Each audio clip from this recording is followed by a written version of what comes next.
Devotion for today is taken sa Romans 5 verse 8. And it says here, "But God demonstrates his own love toward us in that while we were yet sinners, Christ died for us." May the Lord add blessing to the reading of His word. So ito isang pagpapatunay ng dakilang pag-ibig ng ating Panginoon. He loves and cares for us so much. Not only that, He offered His own Son to die for our sins, and that if we accept it and we believe it, then it will give us eternal salvation. Hindi lang po yun, no? Pinakita po ng Panginoon yung kanyang pag-ibig na kahit na tayo pa ay hindi pa isinilang sa mundong ito, that was 2,000 years ago, namatay na siya para sa ating kasalanan. So that's how much He loves us. No? Ito yung kanyang pagpapatunay, yung kanyang pagpapakita ng kanyang dakilang pag-ibig. Ang atin na lamang pong response would be i-acknowledge natin yon. No? At alam natin na ayon sa salita ng Diyos, ang Diyos ay dakila, makapangyarihan sa lahat, may lalang ng langit at lupa, and God wants the best, His best for us. Ayun po. Kaya malagat tayo ay magpapasakop sa Kanya. Kasi pag yan ang ginawa natin, tiyak na meron tayong magandang, ika nga yung sa John 10:10, yung sinasabing abundant life. We will have that abundant life. Coming from who? Coming from Jesus Christ Himself. Tayo'y manalangin. Panginoon, salamat po sa iyong paalala sa araw na ito, Father, that once more you've proven to us, you've reminded us how great you are, how great you love for us. Yes. Lord, salamat po na marami because you allowed us to understand this precious wisdom coming from you, Lord God. Cause us also, Father, to follow you, to obey you, and to allow your Holy Spirit to empower us to do your will in our lives. Salamat po na marami, Panginoon. Lord, as we continue on with our activity for today, grant us your wisdom and your knowledge even, O God, that each one would be able to grasp the concepts and ideas na aming pag-uusapan, Panginoon, bilang kabahagi, hindi lamang para sa kanilang pagiging LMT, kung hindi, Panginoon, para sa kanilang pagiging practitioner po sa larangan ng massage industry. Salamat po na marami, Panginoon. Patuloy namin inaangkin ang iyong katugunan sa aming panalangin sa pangalan ni Jesus. Amen. And today is the continuation of our lesson on the skeletal system. We have previously discussed about the 10 various organ systems, at yung mga organ systems na yun ay isa-isahin nating pag-uusapan. Pero like what I have told you, dahil sobrang sa totoo lang, real talk, ang pag-uusap patungkol sa anatomy, physiology ay napakalawak. No? In fact, sa mga medical practitioners, sa mga doktor, umaabot pa po sila ng 10 taon para pag-aralan yung mga bagay na to. Ang gagaling ng mga LMT, no? Kasi tayo inaaral lang po natin ng ilang oras. Anyways, like what we have said, ang pagtatalakay naman natin patungkol dito ay something to be answered for today. Ang tanong po dito is, what are the main functions of the skeletal system? Ano ang pangunahing gawain ng skeletal system? Ang choices are number 1, letter A, to provide framework and support. Pag sinabi nating framework and support, upang ito ay makatayo, no, upang ito ay makatayo po siya. Okay? And yung pangalawa po, to protect the vital internal organs. So yung mga internal organs katulad po ng puso ng tao, ayan po, yung lahat po ng ito, yung kidney, the liver, and so on and so forth ay protected, no? Ito ay meron siyang, may frame siya na pumoprotekta ng internal organs. At ang letter C, ang sabi dito, ang choices ay, ang sagot ay both A and B. Ayan. Okay, ang sumagot ng, there is 9% of you na sumagot ng letter A, to provide framework of support. And sa letter B, 0, no, nada. Pero sa letter C, both A and B.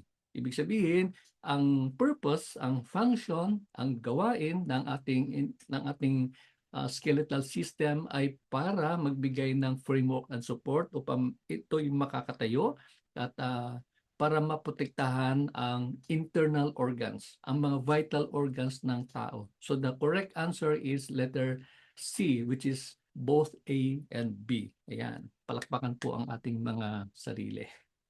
Okay, so there you are. So here we are at the skeletal system, and yan, as a review, napag-usapan na natin ang pangunahing gawain niya po ay provide framework and support and protection of the internal organs. And para po sa mga karagdagang information po patungkol sa skeletal system, ito po ang dapat nating maunawaan na mayroon pong 206 na mga buto sa skeletal system. Now, when you talk about the 206 bones in the skeletal system, ito ay patungkol doon sa regular adult, no? Regular adult. Hindi pa po yung mga bata. Magkaiba po ang bilang po ng buto ng bata at ng regular adult.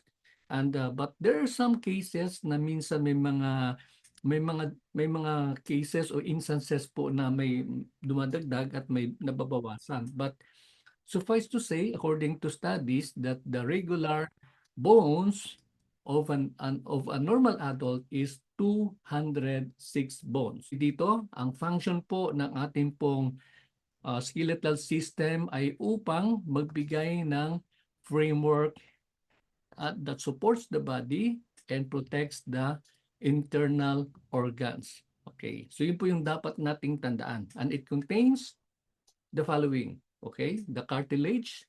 Ang cartilage ay covers the ends of the bones that we have seen it yesterday na yun po, yung dulo po ng buto ay meron pong makapal po na uri po ng fibrous at yan po yung nagpuprotekta no, para hindi magkaroon po ng paggasgas ng ating pong mga buto as they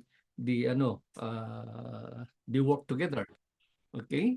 At ang sumunod naman ay yung ligaments. Ang ligament naman ay siya po yung humahawak ng both together ang mga joints, no? So nasa illustration natin kahapon, siya po yung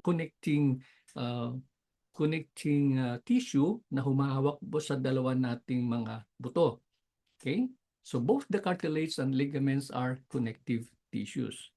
Okay, next. What are the 4 different types of bones? Ito po yung ating pong dapat tandaan din. Number 1, yun po ay meron po tayong tinatawag na long bone. Okay? Pag sinabi nating long bone, technically, mahabang buto. No? So this is an example of that. No? So this is a long bone. Mahaba po na buto. Saan po siya matagpuan? Matagpuan po siya sa atin pong upper arm, which is the humerus. Ito po. And then sa ating lower extremities, yung femur, ito po yan, no? So ito po ay maituturing na mga long bones. Okay. The second one is short bones. Ang ibig sabihin po ng short bone, it has a cube shape, kanyang shape. So ayan po. This is the example of that, no? Nasa ating pong bandang paa, no, sa calcaneus po natin. So ito po ay ituturing po ng mga short bone. The next one is the flat bone. Ano po yung flat bone? It has a flattened, broad surface. Saan po natin makikita? Bungo na sa ating ulo. Ayan po, the cranial part. This one. Okay? Flat bones po yan na pinadugtong-dugtong po yan. No? So we have the frontal bone over here. Okay? The parietal bone sa gilid. And the temporal bone malapit sa tenga. And so on and so forth. So mga flat bones po yan. Ito po ay malalapad po na parang naka-curve na mga bones na malalapad at nakadikit-dikit po yan. Okay? And the last type of a bone is the irregular bone. Pag sinabing irregular bone, wala po siya doon sa ibabaw, no? So let's take a look at that. This one is an irregular bone, sesamoid bone. Okay? Yung sa ating patela, no, sa tuhod po natin. So ang buto po na naririto, this one is considered to be an irregular bone. Hindi po siya malapat, hindi po siya mahaba, hindi po siya naka-cube form, kaya po ang kanyang katawagan ay irregular bone. Ang susunod naman, titingnan natin ano po yung mga major. Pag sinabi nating major, mga kalipunan ng mga buto na sila ay magkakasama, no? And we have the following. Okay? Bones of the skull. Yan, or sometimes the cranial bone. Okay. The bones of the skull, the cranial bone or cranium is the bony framework of the head. So, ito po ay tanggalin ko lamang po kung matatanggal ko. Ayan. Ah, brain na pala to. Okay. So, yung bony structure po or framework po ng ating bungo, ito po yung tinatawag po natin na cranial bone or the cranium.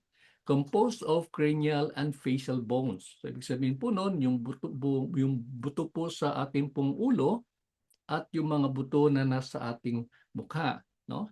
And dito po yung the maxilla and the mandible. Asan po yung maxilla? Maxilla is somewhere up in the upper part, and then the mandible ay ito po yung nasa ilalim. Ito po yung yung ginagamit po natin sa pagnguya, no po?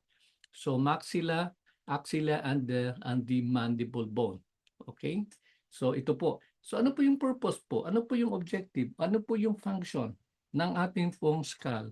Ang layunin po, ang gawain po ng ating skull ay protectionan yung ating brain, no? Yung ating utak. And later on we'll find out na ito po yung kung nasaan po ang pinaka-seat of power, ika po, ng ating pong nervous system, which is the brain. Okay. Ayan. So tingnan po natin, no? Himay-himayin po natin tulad na banggit natin kanina, yung bandang harapan na buto, ang tawag po niyan ay frontal bone. At then ang nasa tagiliran po, we have the sphenoid. Katabi po niyan ay temporal bone. Ito po yung malapit sa tenga po natin. And then sa bandang likuran po is the parietal bone. And this one is the parietal bone. And ayan, dali. And this one is the occipital bone. And yan po yung nasa banda po ng cranial, and then sa bandang pong facial, bahagi po ng ating mukha, you have the ethmoid. Ethmoid bone is somewhere here sa loob, and the nasal bone, ito po yung nasa ating pong ilong, and the lacrimal bone, ito po yung kabahagi po ng ating pong eye socket. And like what we said kanina, this is the maxilla bone, yung upper part ng ating bibig, and the lower part is the mandible. And before I forget, andito po yung zygomatic bone. Okay. Yung zygomatic bone ay kung saan ay nandun po yung ating zygomatic muscles that keeps us or help us to smile. Okay? So, ito po ay nasa zygomatic bone. At ang nagpapakilos po para tayo makangiti ay ang zygomatic muscles. Okay. So, yun po yung ating tandaan patungkol po sa ating pong bone na nasa ating pong cranial bone or nasa ating pong ulo. Okay. Then the next one is, okay, from the cranial bone, from the cranium, pababa po tayo dito po sa vertebral column o sa gulugod. Okay, yung ating pong gulugod, the vertebral bone is made up of 33 bones stacked on top of the other, no? So ang mga butong ito po ay maliliit, no? These are the ang kanyang hugis po ay cube form po siya at nakastack po one after the other. And yan po, no? Yan po yung binubuo po ng ating pong tinatawag na vertebral bone. Okay. And only the top 24 are movable. Okay, so bandang ito po, dito po sa ating pong gulugod na ito, no? Yan lang po yung naikikilos except the sacral and the coccyx bone. Coccyx bone. So ito po yung sacral, yan. Ito po ay naka-intact po siya. Dikit-dikit po siya, hindi po siya naikikilos. The rest, yung 24 bones on top of it are movable, no? And strong muscles and bones, flexible, and ligaments contribute to a healthy spine. Okay, we'll have another discussion for that. So suffice to say, pag pinag-usapan po natin ang ating vertebral column or ang gulugod, you have 33 bones, and yung 24 na yan ay naikikilos, naigagalaw, naiikot, ikot ba? Na-move backward, no? Or frontally, and then towards the back. And ayun po. Ang hindi lang po naigagalaw po ng mga buto ay yung sa sacral and the coccyx. So the sacral and the coccyx bone are found here. Dito po na part, no? Sa banda pong gluteals na tinatawag or sa bandang puwitan po. Okay. Next one is, ayan, ang unang bahagi po ay naka-S-curve, no? Ito yung pong cervical bone. Pag sinabi natin cervical bone, hindi po ito yung nasa bewang, but this one ay nasa lieg, no? Ito po yung cervical bone. Ang kasunod po niyan ay yung tinatawag nating thoracic curve, no? Hindi curve. Thoracic curve. Ayan. Ito po yung sinabi po natin na kasama po dito yung naigagalaw na mga buto. Okay, the 24 of this, no? And the lumbar curve. Ayan, lumbar curve.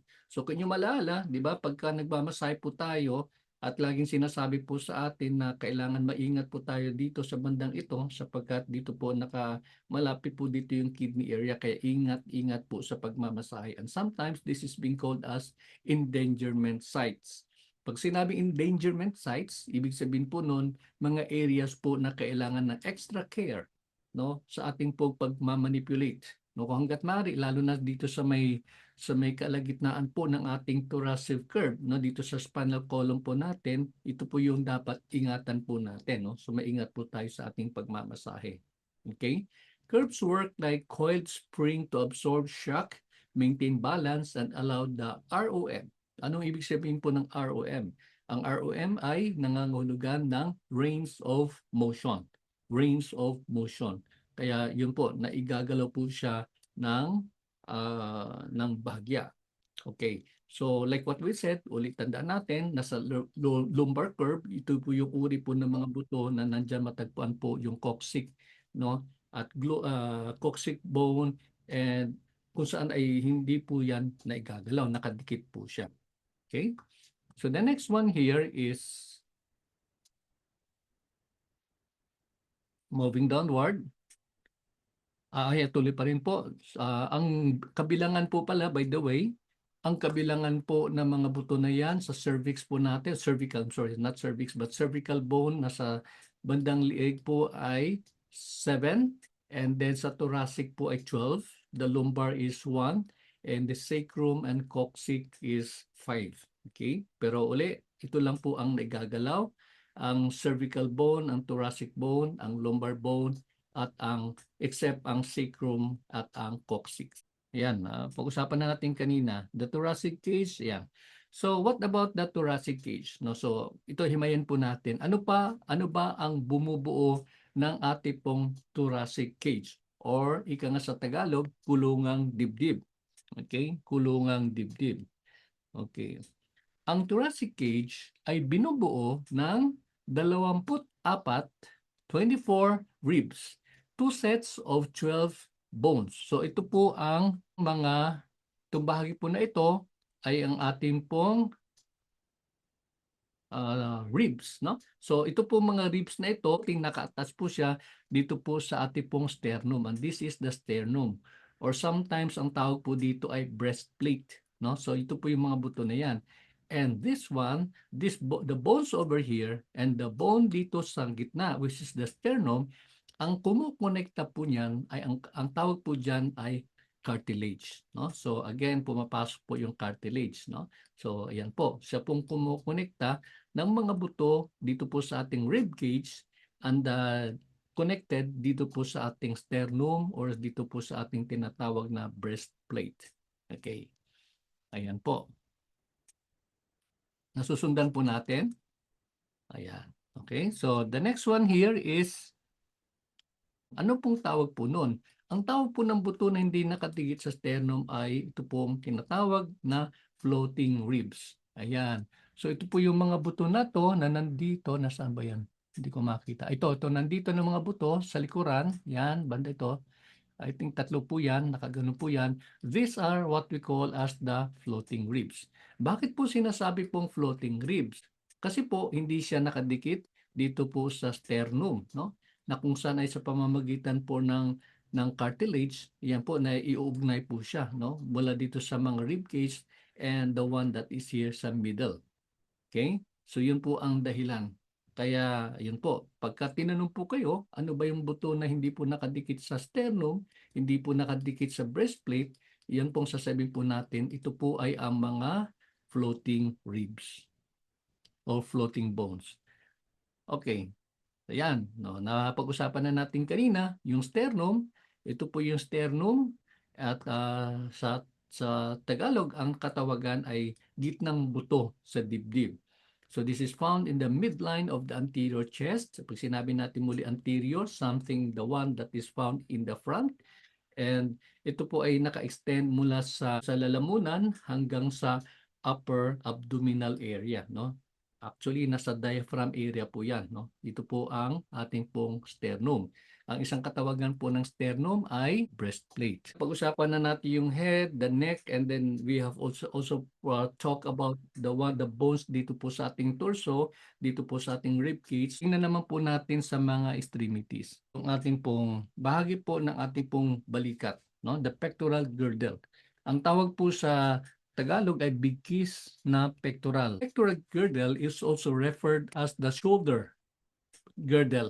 So pag sinabing shoulder girdle, ito po ay nasa balikat po natin. Also referred to as a shoulder girdle, which connects the upper limbs to the bones along the axis of the body. So yung mga buto po na nandito, so this is the axis of the body, ito pong nagko-connect po yan dyan, no, sa mga limbs, sa mga tagiliran. Okay?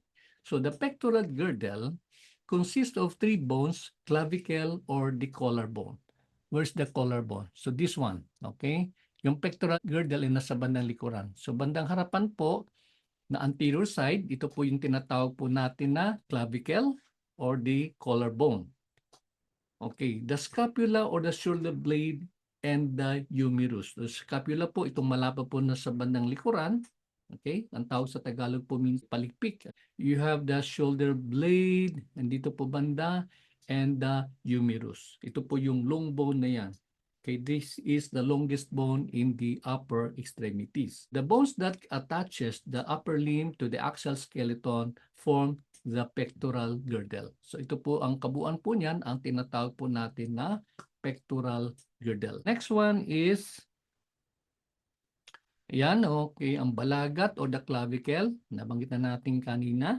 Ito po ay, this is an elongated slender curve bone of the anterior shoulder. Anterior mean to say nasa bandang harapan, okay?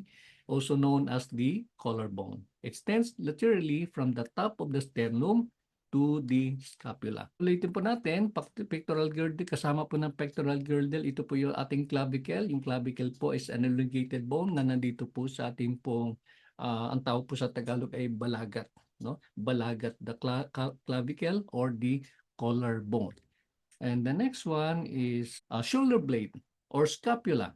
Okay? So ano po yung shoulder blade or scapula? Ito po, nasa bandang likuran po ng buto. Yun po yung malapad po na uri po or ang tawag po niya sa Tagalog minsan ay paypay. Yun po yung scapula which provides attachment to the clavicle and the humerus. No? So clavicle, ito po yung clavicle natin, ito po yung ating pong humerus.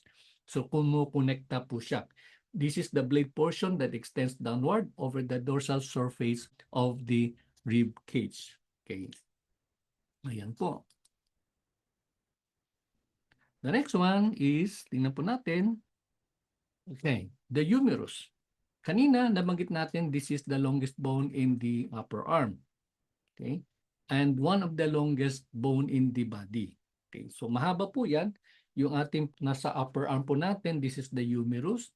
And sabi nga po dito, this is critical in moving the arm. No, ito po yung napaka-maselan po na bagay na napapakilos po ng ating pong upper extremities. Yan po, madali po siyang makilos sapagkat number one, nakakonect po siya dito sa ating po pectoral girdle kanina.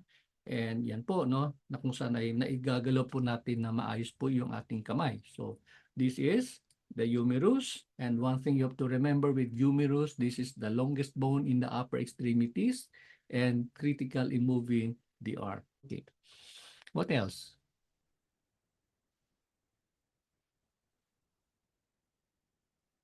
Okay. Moving downward, Kanina po, humerus. Okay, so this one, itong buong bahagi po na ito, yung tinatawag po natin na upper extremity, which includes the humerus and the bones, dalawang bone po dito po sa ating pong lower arm po natin. So meron po tayong dalawang buto.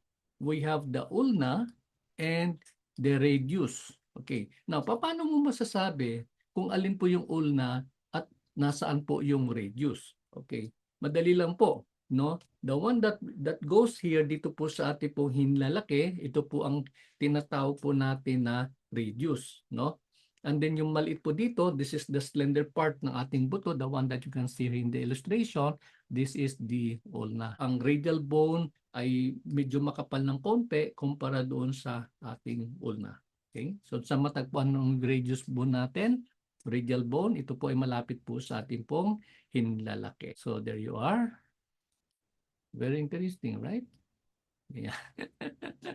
Okay. So what else do we have here? All in all, ito po yung ating pong upper extremity mula sa pectoral girdle, dito po sa ating pong clavicle area and going downwards hanggang dito po sa ating pong pinakakamay. Ang sa ating kamay naman po, ito po ay binubuo ng ng carpals, okay? Yung carpals po kadalasan dito po nagkakaroon po ng CTS, no? Carpal tunnel syndrome. Ano po yung carpal tunnel syndrome? Kapag yung mga office workers madalas po nag-computer maghapon, nagkakaroon po ng injury dito sa bahagi pong ito po yung tinatawag na CTS or carpal tunnel syndrome, no? So yun po yung basta madalas po nagagamit po ito. At kadalasan nagkakaroon po ng pain lalo na po nararamdaman po ng ating po mga elderly, no, ng mga ating po mga senior citizens kasi po hindi na po siya ganun ka functional at madali na po siyang magkaroon po ng ang tawag yun yung nag-rupture na po yung mga buto that causes the pain that goes with the CTS or the carpal tunnel syndrome. Okay. So ulitin po natin.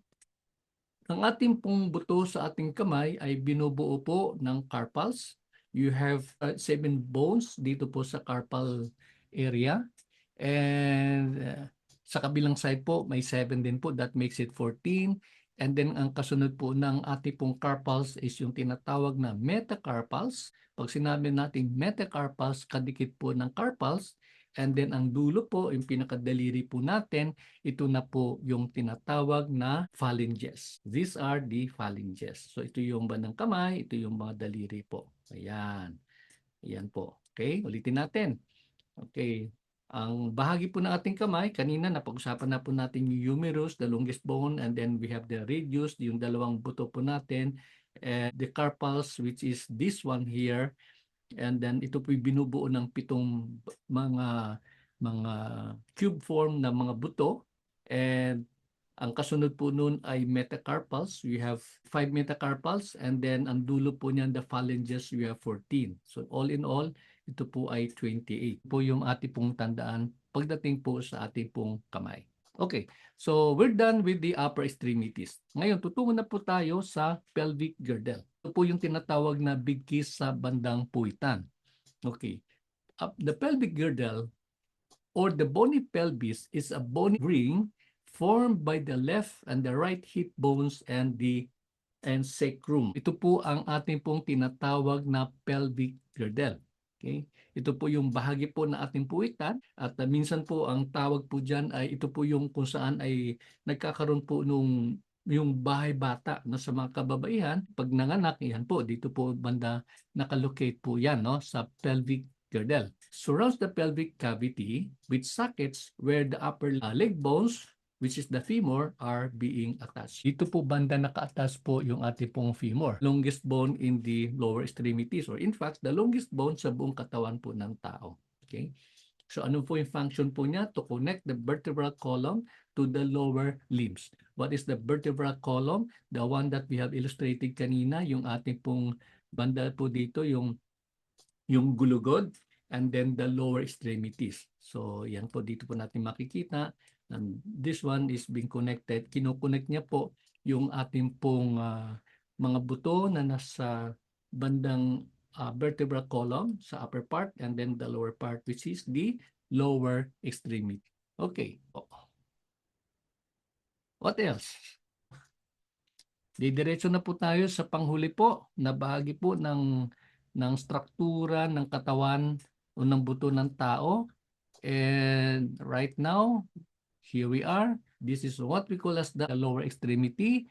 At ang lower extremity po natin, sa tinatawag by the way that lower extremity kasi ito po yung bahagi po ng katawan na kung saan ay situated, yung ating pong leg, yung ating ankle at yung ating paa.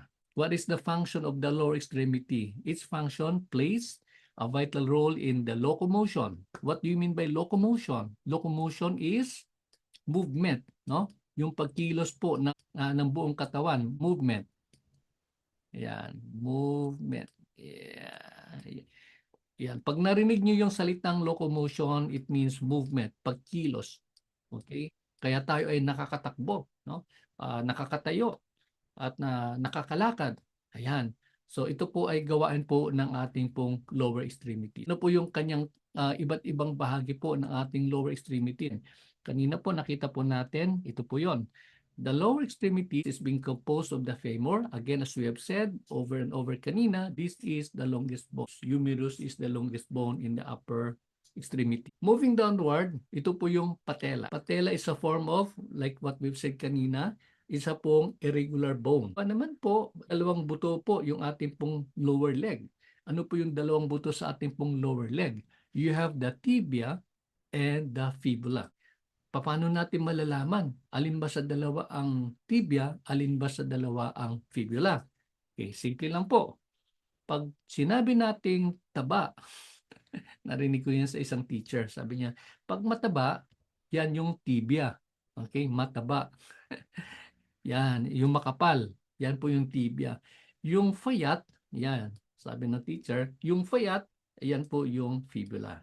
Ayan. Okay? Pag sinabi po nating tibia, ito po yung matabang buto, shin bone, sa bandang harapan po ng ating lower leg, and the fibula is somewhere on the side, lateral part. Ulitin po natin, ang ating pong lower extremity ay binubuo ng sumusunod. You have the femur, and of course, going downward, you have the patella, tibia, at ang fibula. Sa paa naman po, you have the tarsals. Kung kanina po sa kamay, ano po yung tawag natin dito? Di ba ang tawag natin dyan ay carpals? Carpals. Yan. Dito naman po sa paa, ang tawag po dyan ay tarsals. From the tarsals, parang ang kanyang composition is almost similar with the one we have described earlier on. Ano po? Kasi po yung tarsals, ang kasunod po ng tarsal po na yan ay yung metatarsals. The metatarsals. So 1, 2, 3, 4, 5. Yan po. Yan po yung metatarsals. And then we have the phalanges. Yan po yung karugtong po na. Ayos po niyan mula sa tarsals, you have the metatarsals and the phalanges. Sa kamay kanina, you have the carpals, metacarpals, and the phalanges, yung mga daliri. Sabi nating calcaneus, ayan po, no, dito sa may bandang bukong-bukong, tama po ba? Bukong-bukong. This is the calcaneus. At yung nadudugtong mula dun sa tarsals at saka sa tibia at saka fibula ay ito po yung talus. Okay? Ito po yung talus. Yung nagdudugtong naman po sa metatarsals at sa phalanges ay yung mga joints. Doon din po sa ating kamay na pag-usapan natin kanina mula sa carpals, metacarpals, and the phalanges. So nagdudugtong po niyan yung mga joints na yan. So mga maseselan, at alam naman po natin, no, yung mga joints na yan habang ang isang tao ay tumatanda, medyo nawawalan siya ng lubricants, ng lubrication. Kaya yun po yung nag-cause po na pain. Okay? Yan po. I think that's all about it. Tingnan natin po kung ano po pong natitira po dito. But ibang bone groups sa katawan po ng tao. Suffice to say, out of 206, hindi naman kailangan nating i-memorize yung lahat po ng 206 na yan sapagkat napakadami po niyan. Mula po dan sa bandang ulo, sa ulo ng tao po, you have the cranial bone and yung torso po natin, yung upper extremity, kamay, and the lower extremity. Meron ba tayong gustong linawin? For Jensen people, magkakaroon tayo ng mandatory. No, when I say mandatory, everyone has to be around. Magkakaroon po tayo ng discussion and practice, demo and counter demo po ng ating pong 3 stages of massage. Now, what I have in mind, para for the others could participate, lahat po, lalo na yung nasa Manila at the rest po nasa Visayas and Mindanao, gawin ko po, ila-live stream ko po yung ating gagawin ngayong Friday. No? So we will start at 2 o'clock in the afternoon hanggang 5 o'clock. Ila-live stream po namin, and then para makita nyo po, kasi what I will be doing is i-demo po natin kung paano po yung gagawin. And I do not know if I've shared with you the spiel already. Anong sasabihin nyo all throughout from the 3 stages of massage? Wala pa. Sige po. Magsisend po ako sa inyo ng sample ng spiel. Ano po yung spiel na yan? Ito po yung inyo pong canned presentation. Okay, nakakahon po siya. Ang akin lang pong gustong i-encourage sa inyo, once I send that form, that spiel, na talking points, hindi lang talking points, kundi talagang yung sasabihin nyo from in various stages of the massage, try to modify that one to suit to your speaking ability or your skill. Pwede i-modify. Halimbawa, pag sinabi po natin na pre-massage, yung nasa spiel po natin, good morning sir, I'm examining number 001, andito po ako upang kumuha ng oral practical examination. Sir, ito po yung aking permit. Sir, maaari ko na bang ayusin ang kagamitan sa pagmamasahe? Sir, maaari ko na bang papasukin yung aking client? Hi, good morning ma'am, ako po yung massage therapist for today, blah blah blah, blah blah blah. Hanggang sa kahuli-hulihang bahagi ng inyo pong 3 stages of massage. And that will be exactly what we'll be doing this coming Friday. Friday is not with scheduled for your regular quiz. So bandang alas 2 po ng hapon hanggang alas 5, pwede po kayong manood. Dito pa rin po sa Zoom. I-access ko po yung Zoom, nakaset up na po yung camera po doon, pati yung computer doon sa room. And then we will do a simulation na inyong gagawin from pre-massage, massage proper, and the post-massage. Demo po, which is what you will be doing, no? Magkakaroon po tayo ng someone who would act as the assessor and your model and you yourself as the one presenting. So tatlo po yung maging bahagi po ng presentation. Ulitin ko po, yung isa pong mag-act as the assessor and your model and you yourself as the presenter, okay, or the examinee. Tulad sinabi natin, simulation po siya, and then this would be how you should be doing your video later on. Kasi po, ang isang paraan po ng pag-assess ng AUSA sa inyo, kasi malayo po kayo, ay sa pamamagitan po ng inyong video that you will submit to AUSA. Kaya nakaproduce kayo ng video, i-upload nyo po sa YouTube channel o any YouTube channel that you may know of, and then copy that link and send it to AUSA for me to evaluate. Habang nag-perform po kami ng 5 basic stroke manipulations, dumating po yung aking younger sister na LMT rin, at nabanggit niya po yung patungkol po doon sa mga 3 stages of massage, things like those. Now, gusto ko lang po i-point out na mayroong nag-feedback at nabanggit lang doon sa ating practice na yung kay Roxanne, the others get confused, no? Kay Roxanne. Si Roxanne ay isa yung mga pinaka-model natin na present po ng 3 stages of massage and the 5 basic stroke manipulations. Now, gusto ko lang i-mention sa grupo na yung kay Roxanne, medyo humaba. If you remember, di ba, there are 5 basic stroke of massage. Okay? You have the effleurage, petrissage, friction, taputment, and vibration. Ang nangyari po sa kanya, kasi kaya humaba, dahil yung presentation po niya, sinamahan niya po, nabanggit niya yung patungkol sa benefits. In your case, I will suggest you do away with the benefits. When you mention the 5 basic stroke, for example, you mention effleurage or the basic massage manipulation, ang susundan nyo lang po na nasa manual, yung nakalagay po na rationale. The rationale is the one that you can find sa manual, which is on the leftmost part ng inyo pong manual. Okay? So sa ilalim po ng inyo pong halimbawa ng effleurage. Ganun din po sa petrissage. Ganun din po sa and so on and so forth. So bandang kaliwa, andun po yung rationale. Okay? And of course, i-mention nyo po yung variation and then the separation, and yung description. Gano'n lang po. So I would suggest you try to simplify as much as you can. No, you don't complicate things by including also the benefits. Pero kung carry niyo pong i-mention po yung benefit, part ng inyong presentation, so well and good, no? Pero para sa karamihan, medyo dagdag po na burden po yon kung isasama pa po yung benefits.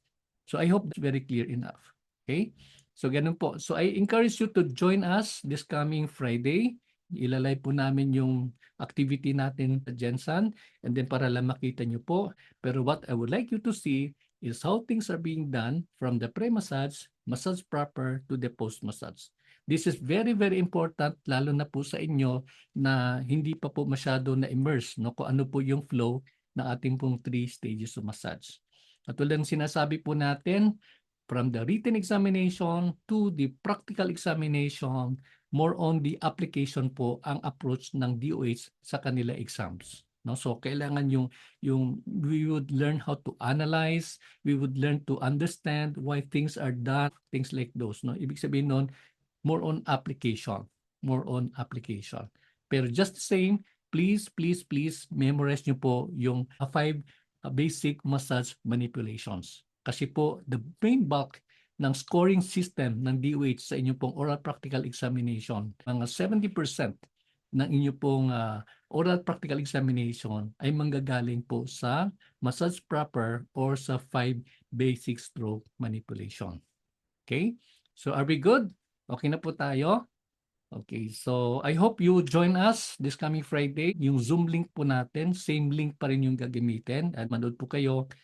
Wala na po. Are we good? Maraming salamat po and see you around tomorrow. Bye for now. God bless. Arigato gozaimasu. Hi.